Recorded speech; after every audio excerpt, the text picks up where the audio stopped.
அடுத்தது யாருன்னு பார்த்தீங்கன்னா முக்கியமான நபர்.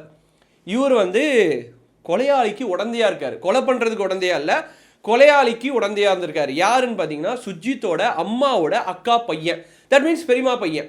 சிம்பிள் இன் ஸ்டேட்மெண்ட் வந்து சுஜித்தோட பெரியமா பையன். இவர் பேர் என்னன்னு பார்த்தீங்கன்னா ஜெயபால்.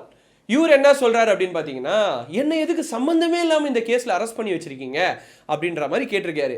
அதுக்கு கோர்ட் என்ன சொல்லியிருக்காங்கன்னா, தம்பி உங்களை சம்மந்தமே இல்லாமலாம் அரெஸ்ட் பண்ணல, ஒரு டீட்டெயில்டான எவிடன்ஸ் இருக்கு. அந்த எவிடன்ஸ் என்ன தெரியுமா, நவீன் அவர்களை வந்து சுஜித் கொலை பண்ணாரு. ஓகேங்களா, கொலை பண்ணிட்டு அவர் வேற எங்கேயுமே போல, உங்க வீட்டுக்கு தான் வந்திருக்காரு. உங்க வீட்டுக்கு வந்த உடனே நீங்க என்ன பண்ணிருக்கணும், இது வந்து தெரியலனா கூட பரவாயில்ல, உங்ககிட்ட டீட்டெயில் தான் சொல்லியிருக்காரு.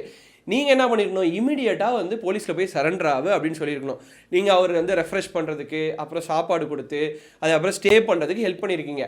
குற்றம் சாட்டப்பட்டவனை விட, குற்றம் புரிந்தவனை விட, குற்றத்தை தூண்டுபவனுக்கே சட்டத்தில் வந்து தண்டனை அதிகம் அப்படின்றது நம்ம நிறைய தமிழ் படங்களில் கூட பார்த்து தெரிஞ்சிருக்கோம்.